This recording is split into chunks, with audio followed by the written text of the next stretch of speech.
Dollar. Dirt and money, no soul. Had to go and get it, ain't no time to kick it. Got a stack of flip for my foes. Dollar. Please tell me you can hear me. Don't turn your back and don't neglect me. Just let me know if you need me.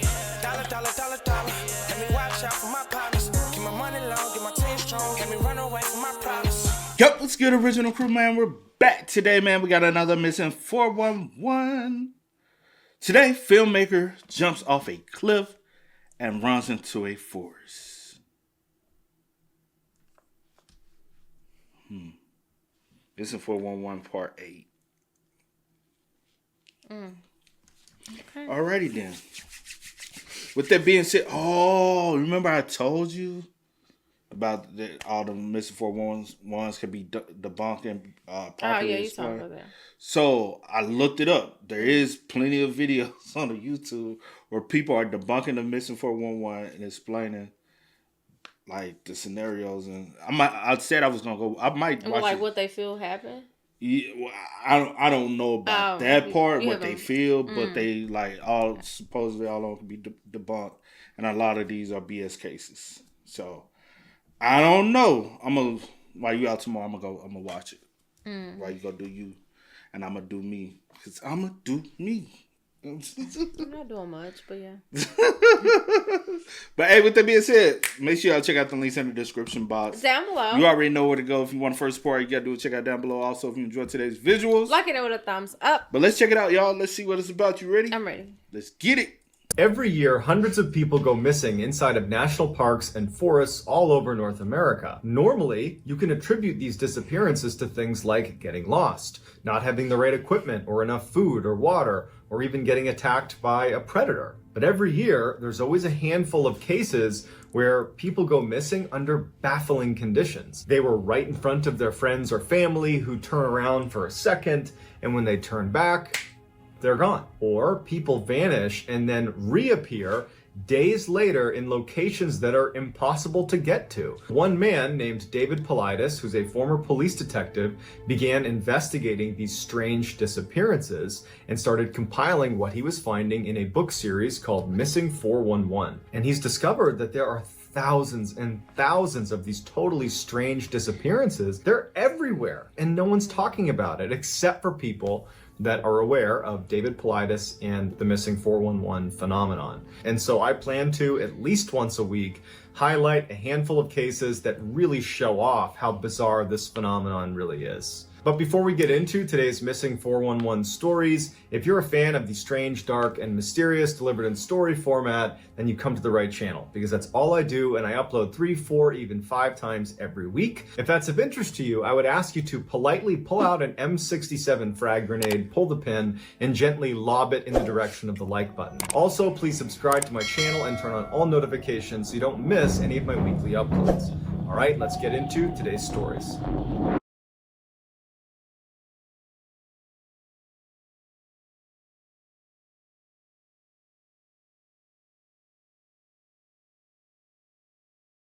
In 2014, Aaron Hedges was 38 years old, he lived in Montana, and he was an avid hunter. During the hunting season, Aaron was known to spend almost every weekend or every other weekend hunting in one particular area known as the Crazy Mountains, or the Crazies for short. The Crazies are a mountain range in Montana that are actually disconnected from the Rocky Mountains, so they're very isolated, and they're beautiful, but they're incredibly rugged and very steep. Aaron knew this area like the back of his hand because he was there all the time hunting. In fact, he was there so often that he began placing caches of sleeping bags, food, water. He cached this all over the Crazies. And he knew how to get to his cache points without the use of a map. He just could look around and know where he was, and he could walk to his cache point. On September 3rd, 2014, Aaron, along with 2 of his close friends, decided to go on a hunting trip to the Crazies for a week. They planned on staying right next to this lake called Campfire Lake, but in order to get to it, they had to hike into the Crazies. You could not drive a car to where they were going to stay. So they got 2 horses and a pack mule, and Aaron loaded much of his gear onto the pack mule. And so they begin this hike up to Campfire Lake. And a little ways into this first day hike, the mule spooks at something and runs away. In the process of running away from them, it ditched all of their equipment all over the place, and they couldn't recover it all. Now, after they gathered up what they could and got the mule back and continued their walk, Aaron decided he didn't feel like going to one of his cache points to try to retrieve an extra sleeping bag, and he said, I'm just going to use whatever extra gear you guys have, I'll make do. And so they continue on, they get to Campfire Lake, and they set up their camp, and for the first couple of days, everything is going just fine. On the third day, Aaron decided that, you know what? I could tough it out, but I'm just going to go north to one of my cache points and get that extra sleeping bag and try to get a few other things that were lost and make my living arrangements a little bit more comfortable while I'm here. And so his two buddies, they know that Aaron is in this section of the crazies all the time. And so they didn't bat an eye when he says he's going to go off on his own. It wasn't a very far distance to this cache point. They said, okay, we'll see you later tonight. So Aaron takes off, and after a little while, one of his buddies, for whatever reason, uses his radio to reach out to Aaron. The walkie-talkies they were using had this LED screen that anytime you transmitted traffic on it, it would register your GPS location and transmit that to the person you're talking to. So when he hailed Aaron at about 10 in the morning after he had left to go up to his cache point, when Aaron radioed back, it showed up on their LED screen that instead of going north to this cache point, he had deviated and gone very far to the east. And he would say on the radio, Aaron would say back to them, hey guys, I got mixed up and I missed the turn to go up to the cache point. I'm trying to find the trail to get back to the cache point. But they expect him, based on what he said, that he was just going to turn and go to the cache point and come back to where they were at some point that night. But here's the first weird thing about this case. Aaron got turned around and basically missed the turn at this really obvious fork in the trail. If you go this way, you'll get to your cache. If you go this way, you'll end up where Aaron is, and it's the complete wrong way. And you know it's the wrong way because on your right-hand side, if you're going this way, there's going to be a creek on your right. Whereas if you go towards the cache, you're going uphill and there's no creek. So for Aaron, in perfect weather conditions, to have missed a very obvious fork in the road that he knows well is a little bit strange. Not to mention where he showed up on their GPS when they talked to him on the radio, he was a ways down the wrong direction. He would have been next to that creek for long enough that he should have already turned around. It's like making a wrong turn and going 45 minutes to an hour in the wrong direction when you already know it's the wrong direction. Why are you still going that way? But his friends were not that concerned. They had just spoken to him on the radio. He's saying, I got turned around. They're expecting him now to show up a little bit later in the day, maybe in the evening at some point. So that night when he doesn't show up, they try radioing him and they can't get through to him. And they decide that, you know what, it's not that easy to call authorities. They didn't have cell reception out there, and it would have been about a day's hike before they could even get to a place where they could call authorities. So they decide, let's just stay here tonight. He could show up at any point in the middle of the night, and tomorrow, if he's not here, we'll go looking for him. The next morning, his friends get up. This is on September 6th. There's no Aaron. So they head off in the direction of this cache, and they start looking for Aaron. And all day, they're calling for him. They're trying to radio him. Nothing, no sign of him. The following morning, on the 7th, they do leave the area. They give up on their hunting trip, and they head out of the crazies to contact authorities.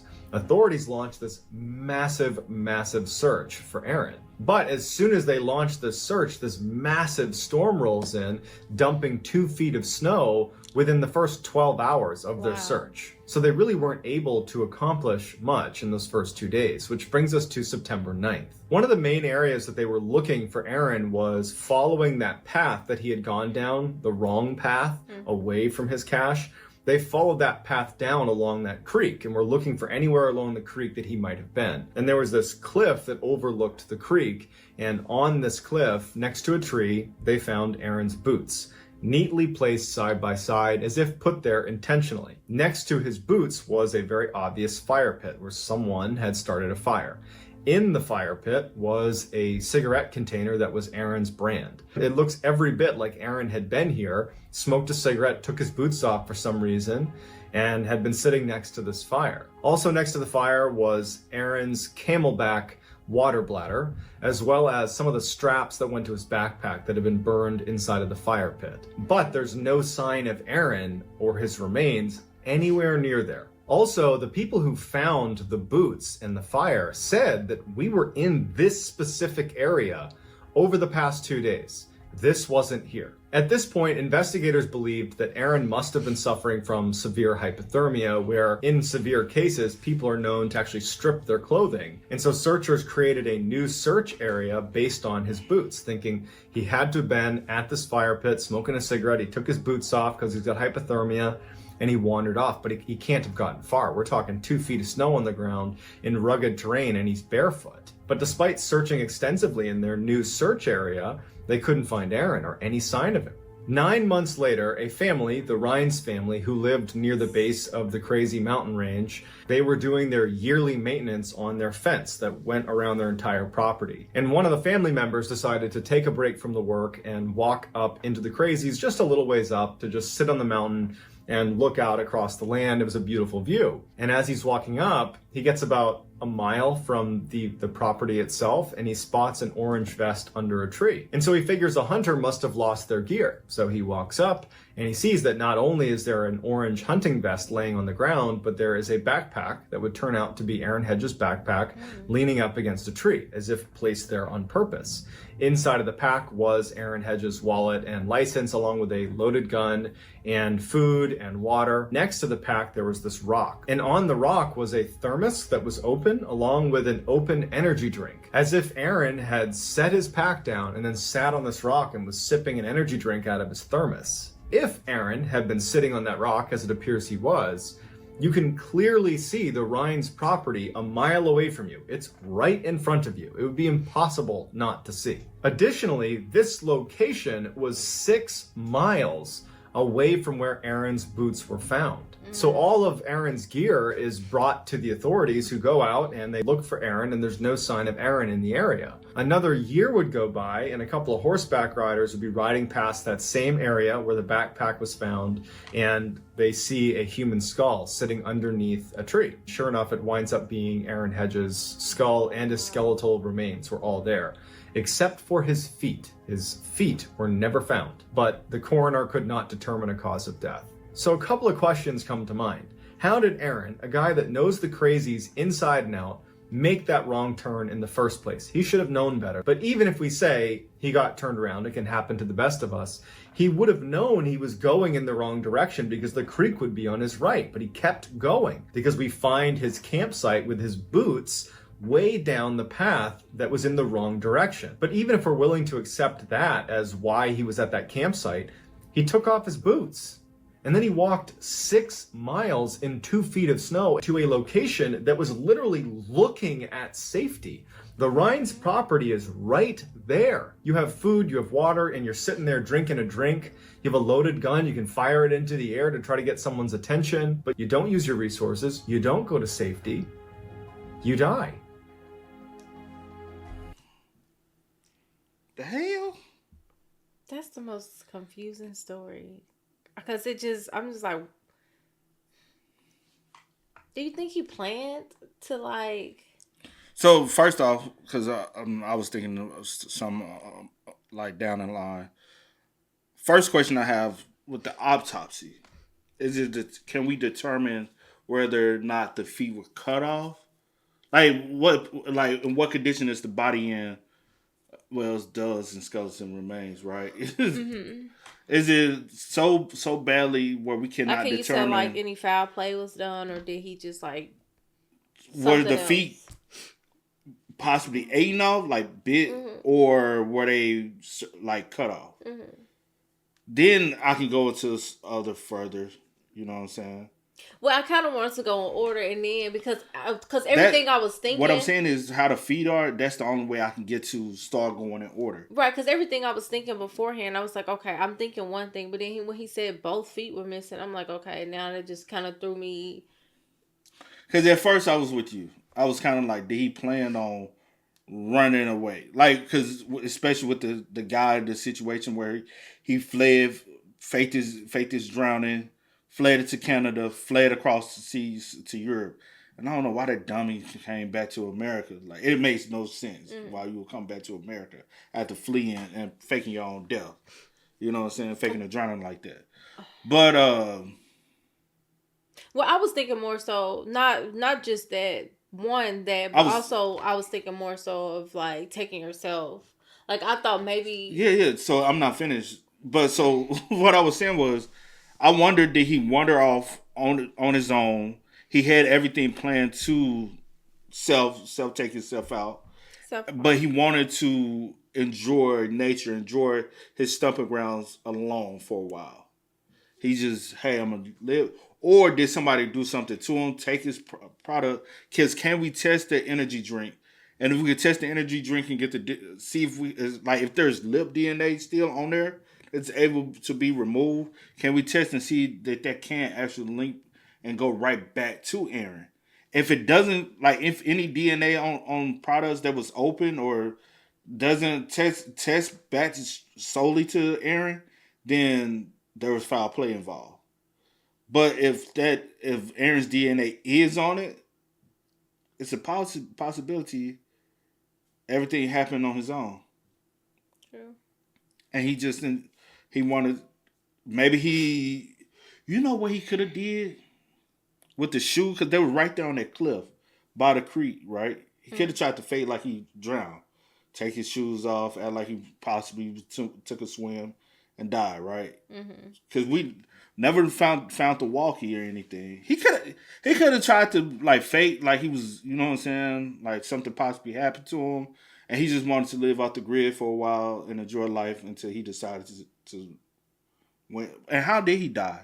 What was the cause of death? Was it blunt force trauma to the head? Like, because then he would be a hole in his head or something. Like, those type of things. Like, I wonder what the autopsy. Or was it due to like the weather conditions? And but with the skeleton, can you even like just if skeleton remains? Can you can't determine that part, right? Well, I'm saying I guess they will chunk it up to that because there's no other there's no foul play done to but his body. He lived for so long, so how?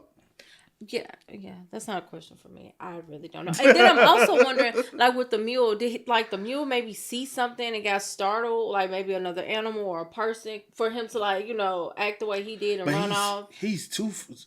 But he lived too long in the wilderness, supposedly. Well, that's okay. I don't know. Because 9 months later he was found 6 miles away. His stuff was found 6 miles away. Then a year later after that, the remains was found. So 9 months, it just seems as though you're living off the grid. You're living in the wilderness. Is that another reason why you had things scoured around in the wilderness? Because you can survive. You like, I know where my packs and I know where this is. I know where that said. Nobody else knows. They probably know an idea of where I put it, but they don't know. You know. He could have been like, this is where I want to be my final resting place. Some people do be on that, though. They be like, I fell in love with this area, fell in love so much with this nature. When I leave, I want to be able to, Because I think in a lot of these cases, I don't think that...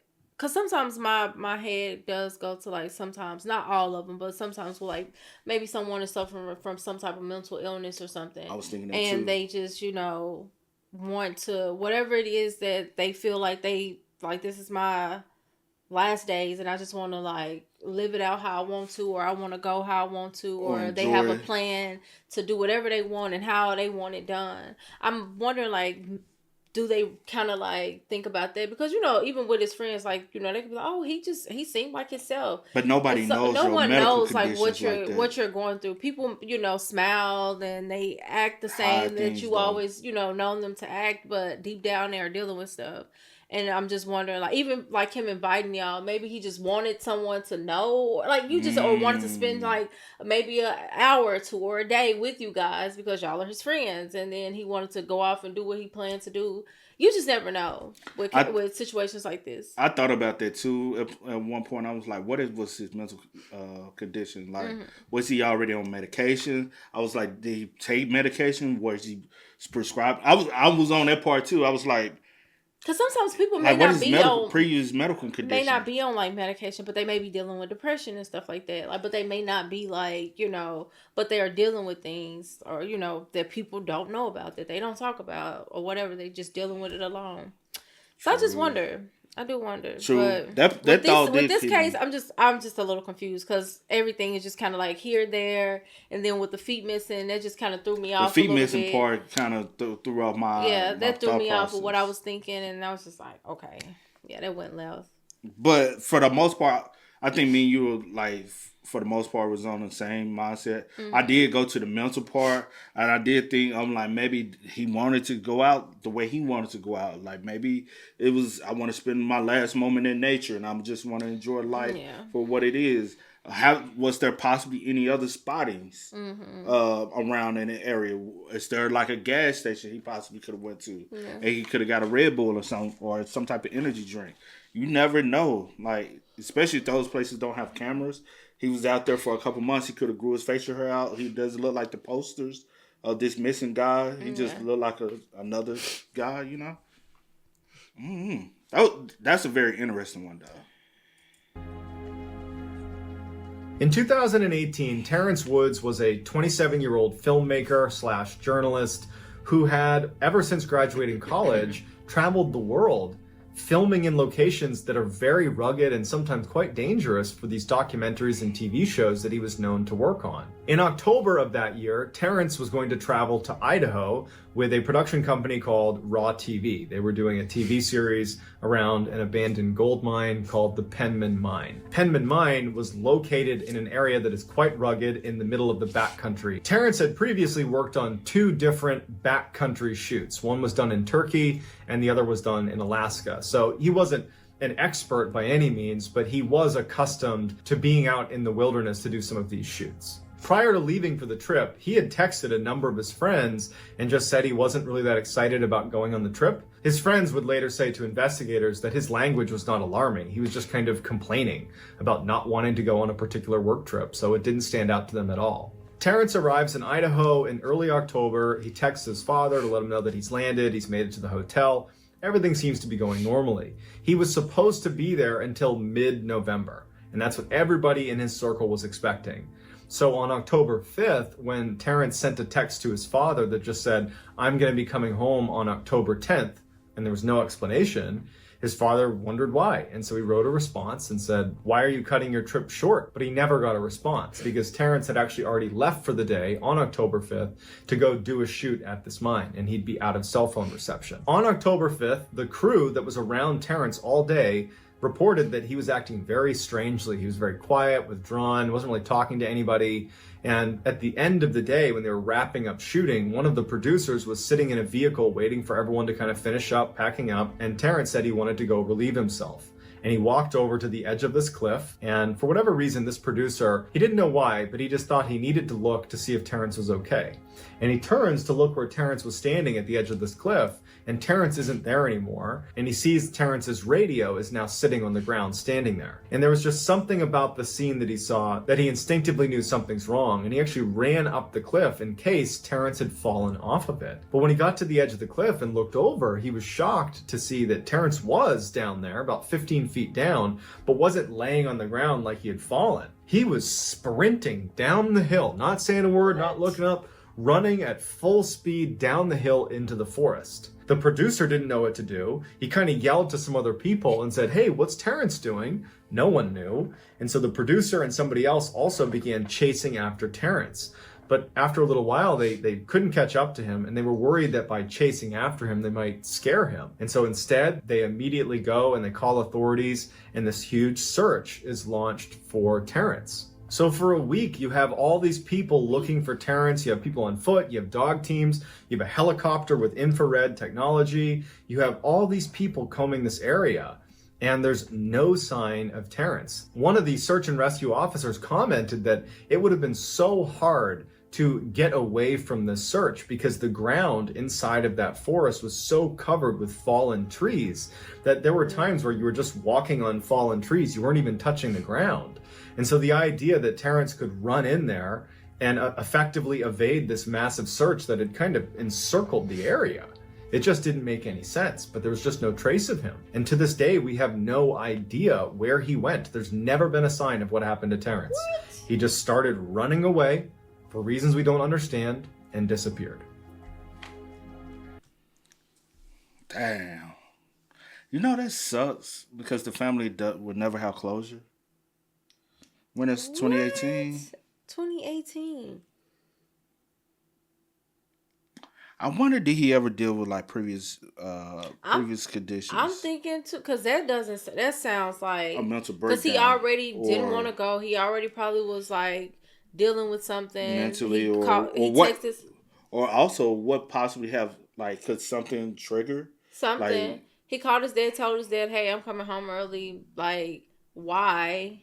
Like, was he afraid of anyone?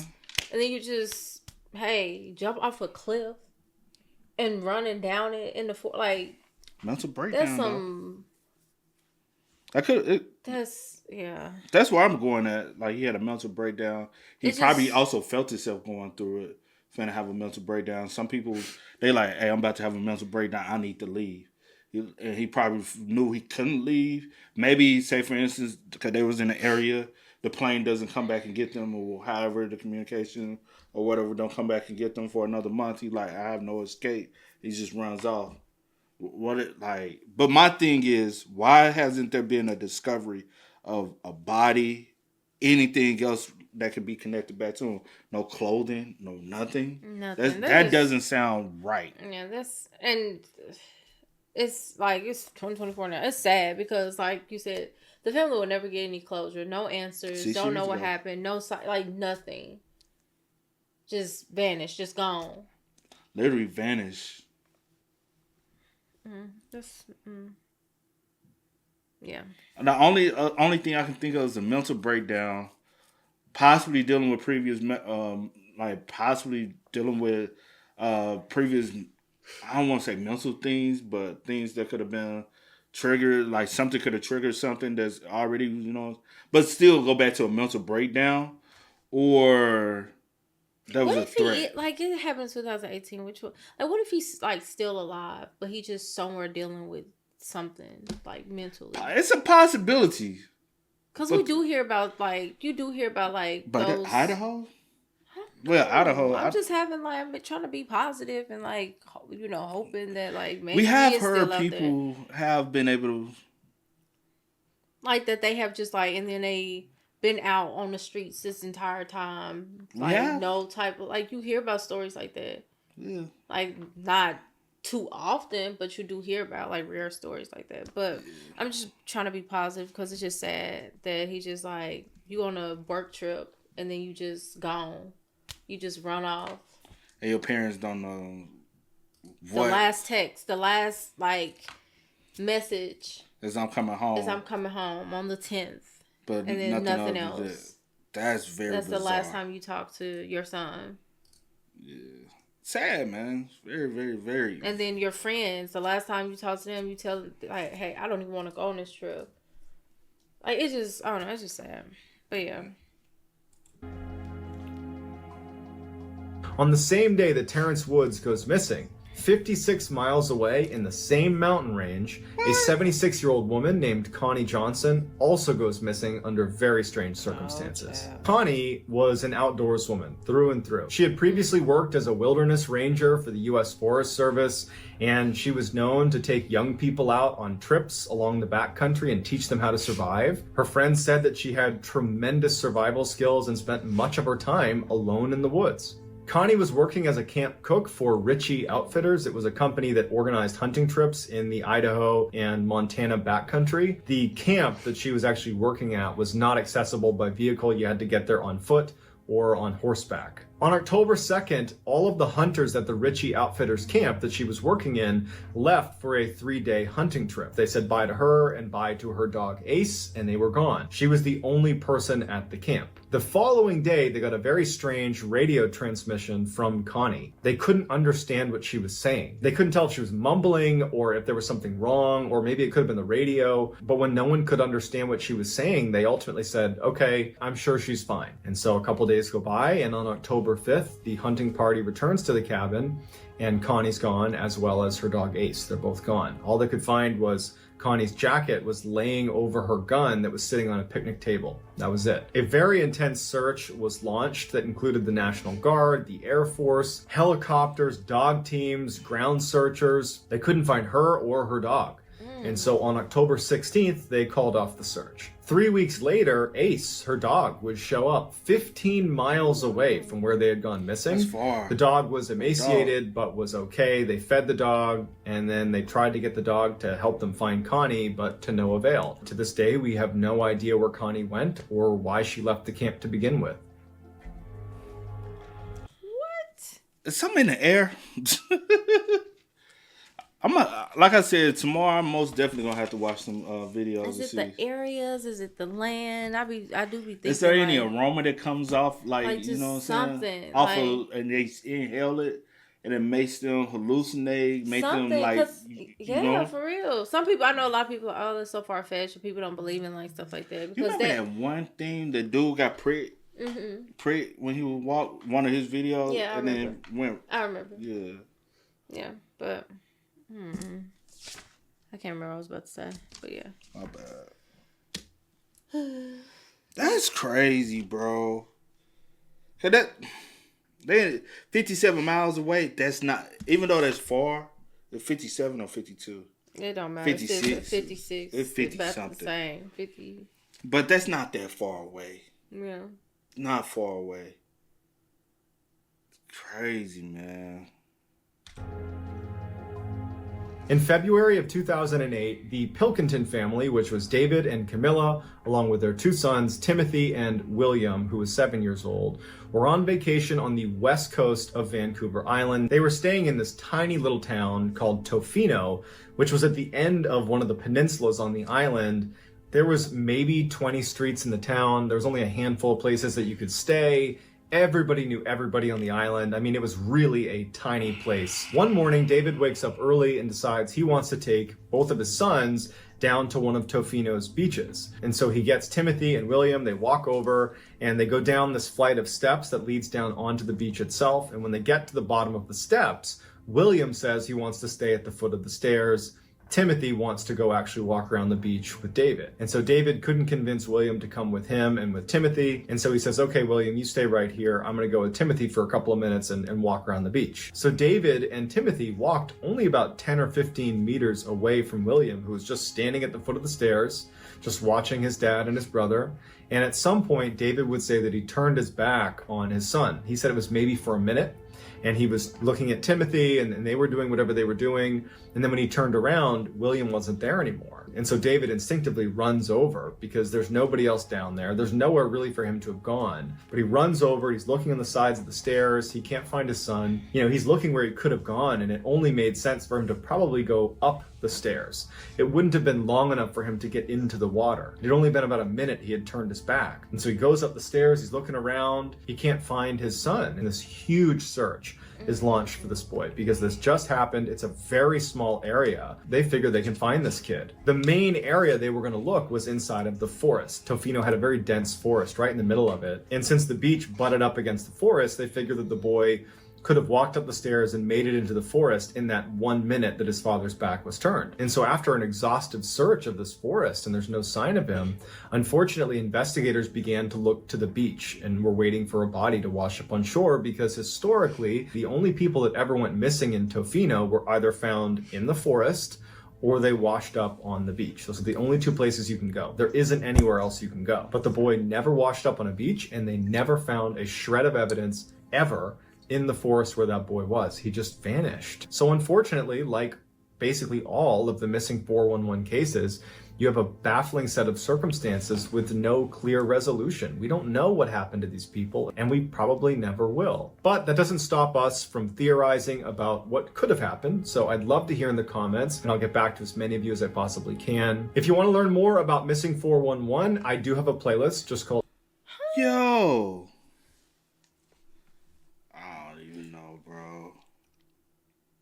You know, the ones that really like get me are ones like this. Well, all of them actually, but like this one, like you turn your back, like you said, for a minute. You know what I'm saying? Which, you know, could have been longer, could have been shorter, whatever, but for a minute, and your child is just gone like that. No. And if the area is so small, it's kind of like where could they be? If they're, and he could be in the water. Don't know. Like, I know a body never washed up, but could be. Never found them in the forest. Oh man, that would eat me up. Yeah, I don't have nothing. That would eat me up. I ain't gonna lie, I ain't got nothing on that one. I'm beat. That's sad. That's sad. I don't have anything on that one. Yeah, hey man, I'm sorry. Yeah. Y'all spend most up in the comments, man. Y'all let us know y'all thoughts about it for us in the comment section down below. But until next time, y'all know how it go, man. I do go by the name DJ New Kid. This is Sierra Nicole. We are. Kid and C. We are. Ain't no time to kick it. Got a stack of flip for my folks. Dollar. Please tell me you can hear me.